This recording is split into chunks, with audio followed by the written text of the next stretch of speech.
ஆயிரத்தெட்டு அண்டங்கள் தேவைகளை மறுப்படைத்தார். அறக்கர்களை எடுத்திருந்தார்கள் என கண்ட வீரபாபு தேவர்கள் அவர்களுக்கு எதிர்த்து தீ அவர் பதவியளித்தார்.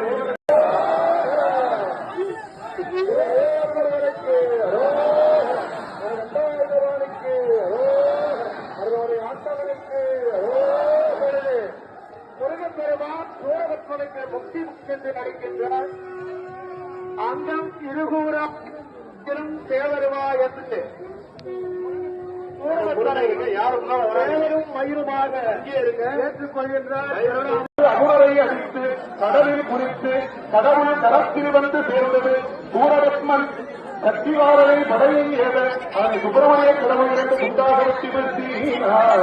சுப்பிரமணிய கடவுள் ஞான சக்தியார் வேலாயுதத்தை எடுத்தியத அவனை கண்ட சூரபத்மன் கண்டு அஞ்சி இருளும் நீங்கி சூரன் சமுத்திரத்தில் மாமரமாகிறார். இதனை அறிந்த சுப்பிரமணிய கடவுள் வேலாயுதத்தினால் மாமரத்தை இது தொண்டுகளாக பிளக்க சாகாவரம் பெற்ற சூரபத்மன் குருபகுதி மகிழாகவும் மறுபகுதி சேவல் கொடியாகவும் இருந்தார். இதனை கண்ட சுப்பிரமணிய கடவுள் மகிழின் மீது பிரகாசித்து நீலநிறமுள்ள மகிழின் மேல் அரோபித்துக் கொண்டு பெரிய அரோடு கொடியை பெரியாக பிடித்து இதனை கண்ட ஆறுமுக கடவுளை பூமாறி வைத்து கடவுளை மகிழ்ச்சி பெருக்கால்